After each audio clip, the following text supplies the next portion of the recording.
বন্ধুরা, তো অনেক দাদা কমেন্ট করে যে পায়রার কৃমি কোর্স কিভাবে করাবো। তো অনেকে জানে না যে পায়রার কৃমি কোর্স কিভাবে করাতে হয়। তো অনেকে কি করে যে পায়রার কৃমি কোর্স করাতে অনেক ভয় পায়, কিন্তু কৃমি করানো কিন্তু খুবই দরকার। কিন্তু পায়রা যদি কৃমি না করান তাহলে কিন্তু পায়রা অসুস্থ হয়, মানে কোনো ওয়েদার আসলেই কিন্তু পায়রা তাড়াতাড়ি অসুস্থ হয়ে যায়। তো সবসময় কৃমি কোর্সটা করানোর চেষ্টা করবেন। আর কৃমি কোর্স কতদিন পর করাতে হয়, কীভাবে করতে হবে, কী করতে হবে সব কিছুই বলে দেবো। তো দেখতে থাকেন ভিডিওটা, আশা করি আপনাদের ভালো লাগছে। যারা নতুন তারা কিন্তু সবসময় কৃমি করাবেনই, মাসে 2বার করে কৃমি করাবেন। তো 2বার না পারলে একবার করে করাবেন, 15 দিন পর পর করালে আরও বেশি ভালো হয়, পায়রা পেটে কোনো কৃমি থাকবে না। তো 2বার করে নিলেন, তারপরে 1 মাস আবার গ্যাপ দিয়ে আবার পরের মাসে 2বার করে নিলেন। তো এইভাবেও করতে পারেন, আবার 3 মাস পর পরও করতে পারেন। তো আপনারা সবসময় 1 মাসে 1বার বা 2বার করে নেবেন, এভাবে করলে কিন্তু ভালো হবে। তো এবার চলেন যে কৃমি কোর্স কোন পায়রাকে করাতে পারবেন না কোন পায়রাকে করাতে পারবেন না সেটা নিয়ে বলি। তো যেসব পায়রা পেটে ডিম আছে, যেসব পায়রা অসুস্থ, যেসব পায়রা মানে খুবই দুর্বল, সেসব পায়রাকে করাবেন না। সেসব পায়রাকে আগে ঠিক করে তারপরে কিন্তু পায়রাকে কৃমি করাবেন, না হলে কিন্তু পায়রা আরও অসুস্থ হয়ে যাবে। তো এটা তো জানতে পারলেন কোন পায়রাকে করাবেন না আর কোন টাইমে করাবেন সেটাও বলে দিচ্ছি। সবসময় এটা বৃষ্টি হয়েছে, ধরেন এখন তো গরমকাল, তো যেদিন বেশি ঠান্ডা থাকবে সেদিনই কিন্তু করাবেন, গরমের দিনে করাবেন না। আর যেদিন করাবেন তার আগের 1 সপ্তাহ পায়রাকে প্রতিদিনই স্নান করাবেন, কারণ পায়রার প্রচুর গা কিন্তু প্রচুর হিট হবে। তো করানোর আগের দিন কিন্তু পায়রাকে স্নান করাবেন। আর যেদিন কৃমি করাবেন তার আগের দিনগুলো কিন্তু পায়রাকে স্নান করাবেন। মানে 1 সপ্তাহ আপনি পায়রাকে স্নান করালেন, তাহলে কি হবে, পায়রার বডি টেম্পারেচারটা একটু ঠান্ডা থাকবে। আর কীভাবে দেবেন সেটা আগে বলে দিচ্ছি। তো এই ওষুধটা যেদিন দেবেন সেদিন ওষুধটাকে আপনি ছায়া জায়গায় রাখবেন। আর এর সাথে আপনার দিতে হবে 4 দিন লিভার লি 52 বা ঝন্ডু 45। এই দুটোর মধ্যে যে কোনো একটা ওষুধ নিয়ে নেবেন। 1 লিটার জলে 5 ml। আপনি খাওয়ার পর এটা 1 লিটার জলে 5 ml এটা মানে জলের মধ্যে দিয়ে দিলেন, তো পায়রা যে যার মতো খেয়ে নিল। তো এটা আপনি যেদিন দেবেন জলটা, সেদিন যেন পায়রা পেটে খিদা থাকে, না হলে কিন্তু জলটা খেতে যাবে না। তো লিভারের ওষুধটা দিয়ে দিলে পায়রা পেটের যে মানে খাবারের হজম টজমের যে ব্যাপারগুলো আছে সেটা কিন্তু সব ঠিক থাকবে, তারপরেই কিন্তু ওষুধটা কাজে দেবে যেটাতে আপনি কৃমি করাবেন। তো সবসময় পায়রাকে কিন্তু মানে লিভার ওষুধটা 4 দিন চালাবেন বিকেলবেলা। 4 দিন দেওয়ার পর আপনি একদিন সাদা জল দেবেন, 5 দিনের দিন সাদা জল দেবেন। আর তারপরের দিন আপনি কৃমি করাবেন। তো যেদিন সাদা জল দেবেন সেদিন কিন্তু পায়রাকে অল্প পরিমাণে খাবার দেবেন। তারপরের দিন আপনি সকালবেলায়, ধরেন সকাল ভোরবেলায় করাবেন কৃমিটা, সেদিন যেন ঠান্ডা ওয়েদার থাকে, গরম ওয়েদারে করবেন না, তাহলে কিন্তু অসুস্থ হবে পায়রা। অসুস্থ না হলে একটু ঝিম ভাব ধরবে, কিন্তু ঠান্ডা ওয়েদারে করলে কোনো সমস্যাই আসবে না পায়রার মধ্যে। তো যেদিন আপনি কৃমি করাবেন, ধরেন কালকে করাবেন, আজকে সাদা জল দিলেন, কালকে করাবেন, পায়রাকে অল্প পরিমাণে খাবার দেবেন যাতে পায়রার পেটে সকালবেলা কোনো খাবার না থাকে। আর যদি পায়রা পেটে খাবার থাকে তাহলে কিন্তু পায়রাকে জল খাইয়ে দেবেন বেশি করে। আর যদি খাবার নাও থাকে তাহলেও কিন্তু জলটা আপনি খাওয়াবেন। প্রত্যেকটা পায়রাকে, যেগুলোকে কৃমি করাবেন, প্রত্যেকটা পায়রাকে 10 ml করে জল দেবেন পায়রাকে। প্রত্যেকটা পায়রাকে জল দেওয়া হয়ে গেল, তার 15 থেকে 30 মিনিট পর আপনি সেই পায়রাগুলোকে কৃমি করাবেন। মানে তো প্রত্যেকটা পায়রা আপনি ধরে জল খাইয়ে দিলেন 10 ml করে। তো ওই জলটা খাওয়ালে কী হবে, ওর পেটে যদি কোনো খাবার থাকে সেই খাবারগুলো কিন্তু পুরো হজম হয়ে যাবে। সবসময় কৃমি করাবেন খালি পেটে। আর ধরেন ওই জলটা খাওয়ানো হয়ে গেলো, তার 30 মিনিট পর আপনি পায়রাগুলোকে কৃমি করাবেন। তো এবার কৃমিটা কীভাবে করাবেন, তো আপনি সেই হিসেবে ধরেন 5 ml করে জল নিয়ে নিলেন। মানে একটা পায়রার জন্য 5 ml জল নেবেন, তার মধ্যে বড় পায়রার জন্য 4 ফোঁটা আর 2 পরে পায়রার জন্য 2 ফোঁটা।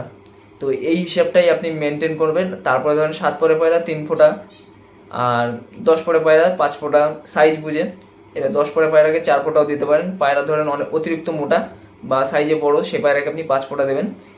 তো এটা তো আমি বলে দিলাম যে কোন পায়রা কত ফোঁটা দিতে হবে। বড় পায়রা 4 ফোঁটা, আর ছোট 2 পরে পায়রা 2 ফোঁটা। তো আর 7 পরে পায়রা 3 ফোঁটা। তো এবার এটা আপনি কি করে দেবেন, ধরেন প্রত্যেকটা পায়রা আপনার 30টা মতো পায়রা আছে, তো 5 ml করে 30 বার টানবেন জলটা। 30 বার জল টেনে সিরিঞ্জে করে একটা বাটিতে রাখবেন, রেখে এটা ছাওয়া জায়গায় বসে করবেন যাতে ওষুধটা নষ্ট না হয়। এটা কিন্তু রোদে নষ্ট হয়, তো এটা সবসময় সকালবেলা করাবেন, তাহলে ভালো হবে আর সকালে কিন্তু ভালো কাজ হবে। আর এই ওষুধটা আপনি মানে একটা পায়রার জন্য 4 ml জল টান, মানে 4 ml করে জল টানলেও হবে। সিরিঞ্জে করে জল টানবেন আর গুনবেন এটা। 30 বার আপনি 4 ml করে দিয়ে তারপরে আপনি 30 বার 4 ফোঁটা করে বড় পায়রার জন্য দিয়ে দেবেন।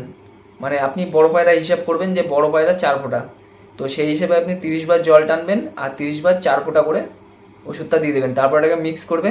এবার বড় পায়রা হিসেবে ধরেন আপনার 10 পরে পায়রা, সেই পায়রাকে আপনি মানে 4 ফোঁটার সাথে মানে আপনি 4 ml জল টানবেন, সেই পায়রাটাকে আপনি খাইয়ে দেবেন, মুখটা খুলে খাইয়ে দেবেন। আর ধরেন দুপুরে পায়রা, সেখানে আপনি 4 ml এর জায়গায় 2 ml নিয়ে নেবেন, তাহলে এই ভাগটা আপনার ঠিক থেকে যাবে। তো এইভাবে আপনি কৃমিটা করিয়ে দেবেন, প্রত্যেকটা পায়রাকে ওইভাবে ধরে খাইয়ে দেবেন যেভাবে বললাম। তো সেভাবে আপনি প্রত্যেকটা পায়রাকে খাইয়ে দিয়ে তার 1 ঘন্টা পর মানে 1 ঘন্টা পরই আপনি পায়রাগুলোকে সবকটাকে জল খাবার দেবেন, মানে সবকটা পায়রাকে জল খেতে দেবেন, খাবার দেবেন না। খাবার সেই বিকেলেই দেবেন, নাহলে কিন্তু পায়রা অসুস্থ হবে। সব মানে কৃমি করার পরে কিন্তু খাবার দেওয়াই যাবে না, পায়রা কিন্তু পেটে গিয়ে ওইগুলো মানে বিষের মতো অ্যাকশন হবে। তো সবসময় ওষুধটা দেওয়ার বিকেলবেলা আপনি সেই জলটা দেবেন, খাবার দেবেন আর জল দেবেন। তো এইভাবে আপনি করে নেবেন কৃমিটা। তারপরে আপনি আবার সাদা জল দেবেন, ধরেন আজকে কৃমিটা হয়ে গেল, তারপরের দিন আপনি সাদা জল দেবেন। তারপরে আবার 4 দিন লিভার লিফ52 দেবেন।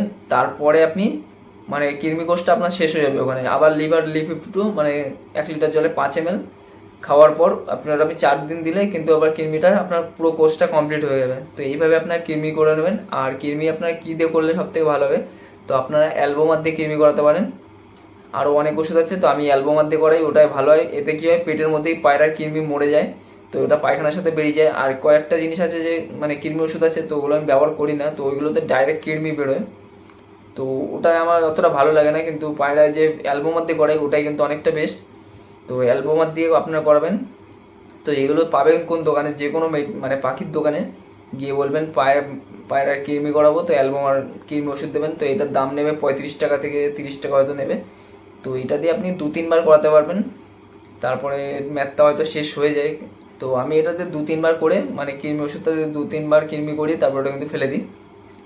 তো 4 দিন আপনি আবার লিভার লিফ52 দেবেন, তো তাতে আপনার কৃমিকোষ হয়ে যাবে। আর এটা সবসময় ঠান্ডা ওয়েদারে করবেন, যেদিন ধরেন এখন বৃষ্টি হচ্ছে, তো এখন আপনি 4 দিন লিভার লিফ52 দিয়ে দিতে পারেন। তারপরে আপনি কিন্তু রেস্ট দিয়ে একদিন জল দেবেন, তারপরের দিন আপনি কৃমি করিয়ে নেবেন। তার ধরেন কৃমি করানোর কোর্সটা হয়ে গেল, তো ওটা তো বলে দিলাম কীভাবে করবেন।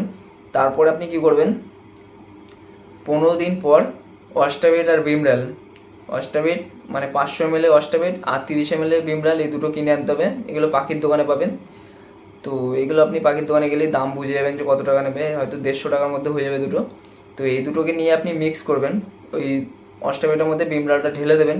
ঢেলে দিলে কি হবে, ওই যে মানে পায়রার মধ্যে ক্যালসিয়ামের যত কমতি আছে সব কিন্তু কাজে লাগবে। যখনই আপনি কৃমি করবেন না, তখনই আপনি যদি এইসব দিতে পারেন, মানে 15 দিন পর দেবেন, কৃমি করা হয়ে গেল, তার 4 দিন আবার এই কি বলে লিভার লিফ52 দিলেন 4 দিন, ওটা হয়ে গেল। তার 15 দিন পর আপনি এই অস্টাবেট আর বিমরাল 1 লিটার জলে 5 ml প্রত্যেকটা পায়রাকে খাওয়াবেন। পায়রার মধ্যে ক্যালসিয়াম ভিটামিন কোনো কমই থাকবে না, পায়রার প্রত্যেকটা ডিম দেবে আর পায়রা ভালো থাকবে। তো এই জিনিসগুলো করলে 1 লিটার জলে 5 ml অস্টাবেট আর বিমরাল এই দুটো মিশিয়ে টেনে আপনি মানে 1 লিটার জলে 5 ml এটা দিয়ে খাইয়ে দেবেন। তো এইসব জিনিস করলে কিন্তু পায়রা অসুস্থ হবে না। অনেক দাদা আমাকে মানে মেসেজে বলে যে পায়রা এই হয়ে যাচ্ছে, পায়রা পাতলা পায়খানা হচ্ছে, মানে অনেক রোগের সমস্যা হচ্ছে, কতজনকে বলবো মেসেজে। তো যারা ভিডিও দেখে তো এইসব ভিডিওগুলো দেখতে পারেন। তো এইভাবে করলে কিন্তু একটাও পায়রা অসুস্থ হবে না। আগে থাকতে যদি যত্ন নেন তাহলে কিন্তু কোনো সমস্যাই হবে না। আর পরে গিয়ে মানে এর কাছে বলবেন ওর কাছে বলবেন, তো তাতে কিন্তু অনেক অসুবিধাই হয়। মানে আমার মাকে তো অনেক কেউ বলে, তো এত অসুবিধা মানে কি বলবো, মানে সবাই একই ওষুধ মানে রোগের ওষুধ বলছে, ঠান্ডা লেগেছে, পায়খানা হচ্ছে, মানে এগুলো তো একদম কমন। পায়রার একটু যদি নজর না নেন তাহলে কিন্তু অসুস্থ হবেই। তো এইসব যদি আগে থেকে করে রাখেন, পায়রাকে মানে চট করে ধরতেও পারবে না। আর ঝন্টু 45 এটাকে যদি 1 লিটার জলে 5 ml সপ্তাহে 2 বার কি 3 বার দিতে পারেন, তাহলে পায়রার হজমটা এত পরিষ্কার থাকবে, মানে পায়রা যতই নোংরা খাক কিন্তু সব হজম হয়ে যাবে। তো এই ঝন্টু 45টাও কিন্তু আপনি খাওয়াতে পারেন, পায়রা একদম সুস্থ থাকবে। তো আগে যখন আমিও পায়রা পুষতাম তখন বুঝতাম না, যখন নতুন ছিলাম, তো তখন পায়রা এনে খাঁচায় রাখতাম। তো মাঝে মধ্যেই দেখতাম মানে এক মাসের মধ্যে একটা না একটা পায়রা এক সাইডে ঝিম ধরে পড়ে থাকবে, না কিছু একটা হতেই থাকবে, মানে এক কোনায় গিয়ে ঝিম ধরে বসে থাকবে। তো এইগুলো হয় কিন্তু এইসব কারণে। এই ওষুধগুলো যদি আগের থেকে দিতাম তাহলে কিন্তু এইসব হয় না। তো এখন দেখেন সব পায়রা রয়েছে। তো এখন আমি ঘরের ভিতরে ভিডিও বানাচ্ছি, কারণ বৃষ্টির মধ্যে আর ভিডিও বানাতে ইচ্ছে করে না, আর কাজের থেকে এসে আর ভিডিও বানাতে ইচ্ছে করে না। তো এখন আমি ভিডিওগুলো বানিয়ে রাখছি, আর প্রতিদিন একটা করে ভিডিও দিই, তো সেখানে চাপ হয়ে যায়। তো যার কারণে আমি ঘরের ভিতর বসে ভিডিও বানাচ্ছি আর আপনাদের জন্য বলছি যে কীভাবে পায়রাকে ভালো রাখতে পারবেন। তো এই জিনিসগুলো করলেই কিন্তু আপনার পায়রা ভালো থাকবে। আর ভিডিওটা ভালো লাগলে সবাই নতুন চ্যানেলটা সাবস্ক্রাইব করে রাখবেন।